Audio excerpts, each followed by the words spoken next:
This happened about 5 years ago. At the time, I had just gotten married and was trying to put my life in order. I couldn't find the kind of jobs I wanted, so I started working as a taxi driver. The salary wasn't great, but it was enough to get by. Every day was the same route, the same type of passengers. Honestly, it was a boring and tiring life, but at least it was peaceful. That night started like any other. In the evening, I dropped off an elderly woman at her home. She was quiet and kind.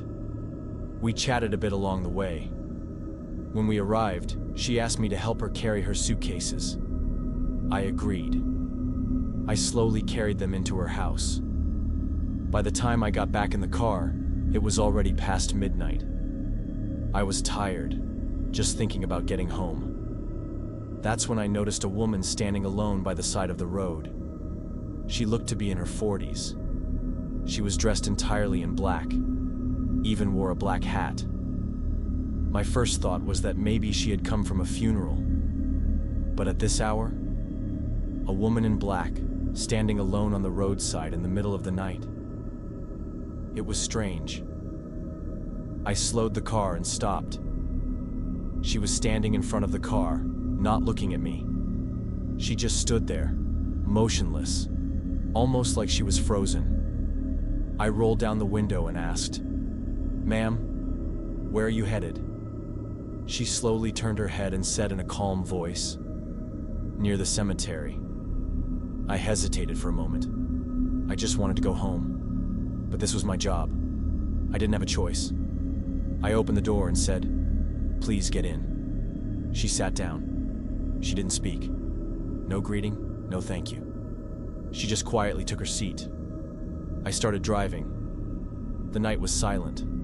The streets were empty. Only the sound of the engine could be heard. Several times during the drive, I looked at her in the rearview mirror. Her head was down. She had a phone in her hand but wasn't using it. Suddenly, as if someone had called her, she put the phone to her ear and acted like she was talking to someone. But she wasn't saying anything. Only her lips were moving. I wanted to ask something but decided not to. Maybe she had lost someone and was in her own world. As we neared the cemetery, I glanced at the mirror again. This time, our eyes met. I don't know how to explain it, but her gaze, it felt like it was pulling me in. Cold, deep, and empty. It didn't feel like a human gaze. It was like staring into a dark void. I quickly looked back at the road. A few moments later, I stopped the car in front of the cemetery. She opened the door to get out. Again, she said nothing. She just walked quickly toward the cemetery. And that's when things started to become even stranger and harder to explain. I turned the car around and started driving home. But just 2 or 3 minutes later, I glanced in the rearview mirror and saw something strange. There was a bag on the back seat. Her bag. And if you're thinking she might have forgotten it, no. She got into the car empty-handed. I'm sure of that. I pulled over and picked up the bag. It was black, dusty, and old. I didn't really want to open it, but I thought maybe there was an ID or contact number inside. So I opened it. The contents were simple. A small mirror, an old wallet, a few coins, and a photo. It was her in the photo, but younger. One thing stood out. The photo had faded, and on the back was a date, 2009. I got this strange feeling in my chest. I couldn't say for sure if the bag really belonged to her, but I felt I had to return it. I hadn't gone far, so I drove back to the cemetery. I got out of the car and stepped inside. Everything was silent. Even the sound of my footsteps echoed strangely. I called out, "Ma'am!"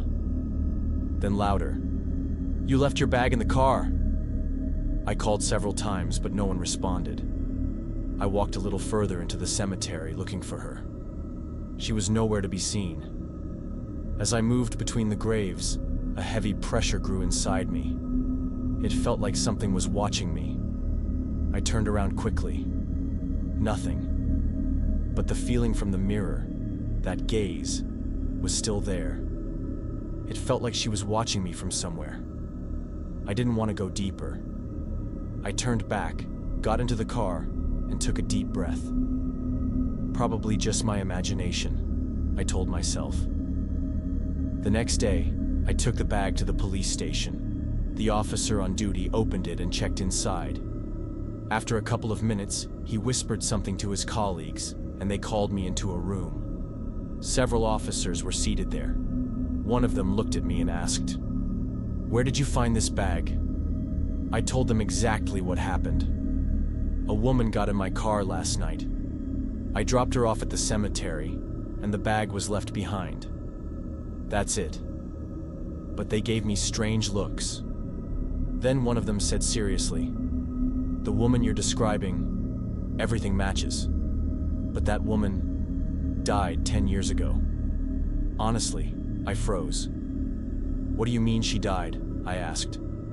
The officer continued, "Her grave is right here in the city cemetery. This exact bag, with the same photo and items, was handed to us by her family years ago. The date written on the photo, 2009. It matches her year of death." They didn't believe me. They thought I was making it up or playing a joke. In the end, they said I might be fined for providing false information to the police. I couldn't prove anything. No matter what I said, they just didn't believe me. It was so strange. I had seen her. Her voice, her look, her behavior. Everything was real. But it turns out, that woman had died long ago. After that night, everything changed. I quit driving taxis and found a quieter job where I don't have to deal with many people. What I experienced that night still hasn't left me. Every night before I sleep, I remember her eyes, that silence, and the strange atmosphere inside the cemetery. I kept telling myself maybe I was just tired, maybe it was a hallucination, but everything felt so real. I had touched the bag. I felt her presence in the back seat. She even paid me. The trip was recorded in the taxi app, but the rider's name was missing. It was like she appeared out of thin air. When I turned the bag into the police, they told me that the woman had died 10 years ago, and the items inside the bag had already been handed to them years earlier. Hearing that sent a chill deep into my chest. I wanted to deny it, but I couldn't. I had seen her. A few days after the incident, a photo of that same woman appeared on my phone. No number, no message, just a photo. And I knew that face. Same woman, same eyes. I deleted it. It came back. I finally reset my phone completely. After that, it never appeared again. Now, when people tell me I'm lying, I just stay silent. This isn't something you can believe unless you live through it yourself. I saw her. She got in my car. But she didn't belong to this world anymore. Sometimes I think, maybe she was just a spirit who didn't want to be forgotten. But whatever she was, that night, turned into a nightmare I'll never be able to forget. The city was as noisy as usual. Taxis, cars, people chatting along the sidewalks. Nothing seemed ordinary these days. I had gotten off work a bit late. I didn't really have a plan, but more tasks had come up along the way. I should have been home half an hour ago. My kids were waiting for me. I was in a bit of a rush, but wanted to handle some things on the way. Anyway, I don't want to bore you with details.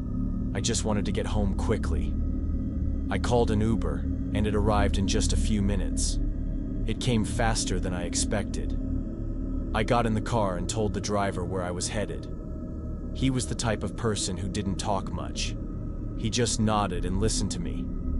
Honestly, he didn't seem to be causing any trouble. But something about the car caught my attention. It had some items that, for some reason, were unsettling.